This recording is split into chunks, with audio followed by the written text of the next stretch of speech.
தமிழ்நாடு முழுவதும் திமுக சார்பில் தமிழ்நாடு தலைகுனியாது என்ற தலைப்பில் பொதுக்கூட்டம் நடைபெற்று வருகிறது. இதில் திரளானோர் பங்கேற்றனர். ராணிப்பேட்டை முத்துக்கடை பேருந்து நிறுத்தம் அருகே தமிழ்நாடு தலைகுனியாது பரப்புரை பொதுக்கூட்டம் நடைபெற்றது. கூட்டத்திற்கு கைத்தறி மற்றும் துணிநூல் துறை அமைச்சர் ஆர் காந்தி தலைமையில் நடைபெற்ற கூட்டத்தில் நாடாளுமன்ற உறுப்பினர் கலாநிதி வீராசாமி கலந்து கொண்டு பேசினார். கூட்டத்தில் பேசிய அமைச்சர் ஆர் காந்தி, திராவிட மாடல் அரசின் திட்டங்களை மற்ற மாநிலங்கள் பின்பற்றி வருவதாகவும் அரசின் எந்த திட்டங்களாக இருந்தாலும் மக்கள் செல்வதாக கூறினார். அரசுன்னா என்ன? இதுக்கு முன்ன மக்கள் எல்லாம் அரசு தேடி போவோம். இப்ப அப்படி இல்லை. தளபதி ஆட்சியில, திராவிட மாடல் ஆட்சியில மக்களை தேடி அரசு வருது. எந்த திட்டமா இருந்தாலும் தமிழ்நாடு அப்படின்றது வந்து தலைகுனியாமல் நிமிர்ந்து நிற்கும் ஒரு மாநிலமாகத்தான் இருந்தது. தொடர்ந்து இந்த அந்த 60 வருஷங்கள்ல வந்து பாத்தீங்கன்னா திராவிட முன்னேற்ற கழகம் வந்து 26 ஆண்டுகள் தான் ஆட்சியில் இருந்தது. ஆனால் தமிழ்நாட்டின் மிகப்பெரிய வளர்ச்சி அப்படின்லாம் பாத்தீங்கன்னா அது இடஒதுக்கீடாக இருக்கட்டும். இப்ப ஏற்கனவே சொன்னாங்க இல்லைங்களா, பெண்களுக்கு சொத்தில் சம உரிமை, அதே போல வந்து குடிசை மாற்று வாரியம் அப்படின்னு ஒன்று ஆரம்பிச்சிருந்தாங்க. அதாவது ஒரு நம்ம தமிழ்நாட்டில் குடிசைகளே இருக்கக்கூடாது, எல்லாருமே வந்து ஓட்டு வீடு இல்லாம சிமெண்ட் வீடோடு தான் இருக்கணும் அப்படின்னு சொல்லி அந்த திட்டத்தை முதலில் கொண்டு வந்தவர் அப்படின்றது வந்து நமது புத்தகமிழர் கலைஞர் அவர்கள் தான்.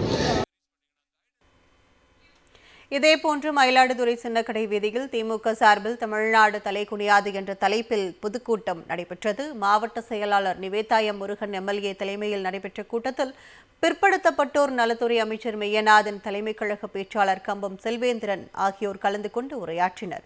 பட்ஜெட்டில் ஒன்றிய பாஜக அரசு தமிழ்நாட்டை புறக்கணித்தாலும் முதலமைச்சர் மு.க.ஸ்டாலின் சிறப்பான திட்டங்களால் மக்களை காத்து வருவதாக கூறினார்.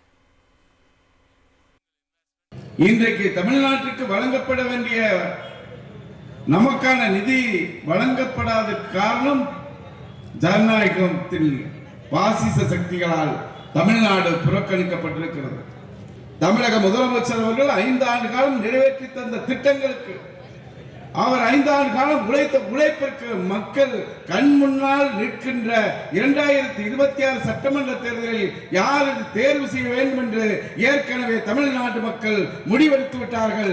2வது முறையாக தமிழ்நாட்டின் முதலமைச்சராக தலைவர் தான். மதுரை வடக்கு மாவட்ட திமுக சார்பில் கிழக்கு தொகுதிக்குட்பட்ட ஆனையூரில் தமிழ்நாடு தலைகுனியாது பொதுக்கூட்டம் நடைபெற்றது. பதிவுத்துறை அமைச்சர் மூர்த்தி மற்றும் வனத்துறை அமைச்சர் ராஜகண்ணப்பன் ஆகியோர் பொதுக்கூட்டத்தில் சிறப்பு உரையாற்றினர்.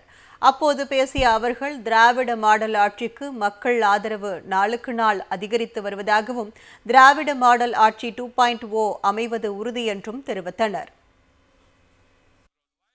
நம்முடைய விடிய பயணத்தில் தொடங்கி மகளிருடைய பொருளாதார முன்னேற்றத்திற்காக அத்தனை வழிகளிலும் இன்றைக்கு எல்லா வகையிலையும் அந்த உதவிகளை செய்து ஒரு தன்னிறைவற்ற மாநிலமாக நம்முடைய முதலமைச்சர் அவர்களும், விளையாட்டுத் துறையில இந்தியாவிலே ஒரு முதல் மாநிலமாக நம்முடைய மாண்புமிகு துணை முதலமைச்சர் இளைஞரணியினுடைய செயலாளர் அவர்களும் இன்றைக்கு நிரூபித்து காட்டியிருக்கிறார்கள். எதை யார் சொன்னாலும் இன்றைக்கு விரல் நீட்டி சொல்ல முடியாத அளவிற்கு நம்முடைய அடிப்படை தேவைகளை நிறைவேற்றி கொண்டு இருக்கக்கூடிய நம்முடைய திராவிட மாடல் அரசு மீண்டும் 2026 இந்த தமிழ்நாட்டிலே 2வது முறையாக நம்முடைய தளபதியார் அவர்கள் முதலமைச்சராகவும் திராவிட முன்னேற்ற கழகம் 7வது முறையாக ஆட்சி பொறுப்பிலே வருவதற்கு ஒரு முன்னோடியாகத்தான் இந்த கூட்டங்களை எல்லாம் நாம் நடத்தி கொண்டிருக்கிறோம்.